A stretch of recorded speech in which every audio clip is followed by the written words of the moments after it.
कुक्कड़ दी ते शेर दी यारी लग गई। आपस के अंदर मुर्गा ते शेर जेडे ने ये भरा भरा बन गए। ते जंगल दे विच रहिंदे सन पै ते एक दिन शेर आखन लगा कुक्कड़ नूं कि यार तू जा ते जाके कुछ खाण वास्ते लैके आ, अज सारा दिन लंघ गया, भुख लगी है ते कुछ शिकार भी कोई नहीं लभा, ते जा इंज कर को लैके आ कुछ है। कुक्कड़ आखन लगा कि यार मैं जावांगा ना अगर आबादी दे अंदर तो मैनू कोई बंदा फड़ के काबू कर लवेगा, ज़िबा कर लवेगा, ते मैं भी जान तो जावांगा। जे किसी बंदे ने ना फड़िया हलाल जानवर, जे किसी ने ना फड़िया बंदे ने तो कुत्ता बिल्ली जिहड़ा मैनू पै जाएगा तो मेरे वाला तो काम हो जाना। तो लिहाजा इंज कर तू जा, तेरे तो सारे डरदे ने, ते तू जाके ना तो कोई चीज़ जिहड़ी वो लैके आ। शेर आखन लगा कि चलो मैं टुर जाना वा, तो ये दस जे मैं टुर गया तो बाद दे अंदर तेरे उत्ते इत्थे जंगल च किसी ने कोई हमला कर दिता तो फिर उस आख्या गल तेरी भी ठीक है, फिर इंज करने तो मैं रल के जाने आ। शेर आखन लगा कि रल के नहीं जाना, इंज कर कि तू दरखत के उत्ते चढ़ जा, ते उत्ते चढ़ के ते बह जा, ते जिन्नी देर तक मैं आवां ना उन्नी देर तक थल्ले ना लवी, ते जे कोई औखा वेला आ गया किसी ने हमला कर दिता ते तू इंज करी कि अपनी आवाज़ दे विच ना बांग आख छड्डी। जिवें तू अजान आना है ना सुबह तैयत ले, इस तरह तू अजान आखी तो मैनू पता लग जाएगा तो मेरियां आउणियां वेखी। फिर गल ये बेलियो कि यार यार ही हुंदे ने, यार मार ना होण। जिहड़ा यार होवे औखी घड़ी दे उत्ते भज के आ जांदा हुंदा है।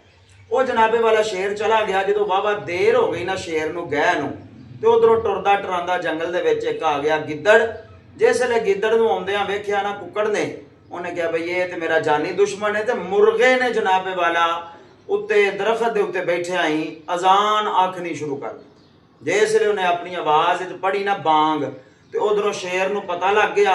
शेर भी उधरों दौड़ पिया, तो इधरों जनाब गिद्दड़ जिहड़ा थल्ले खलो के ते मुर्गे नूं आखन लगा कि वाह बई वाह, बड़ी सोहनी ते बड़ी सरीली आवाज़ है तेरी, ते थल्ले आ हुण बांग आखी आ, ते हुण जमात नमाज करवा लईए, नमाज पढ़ लईए।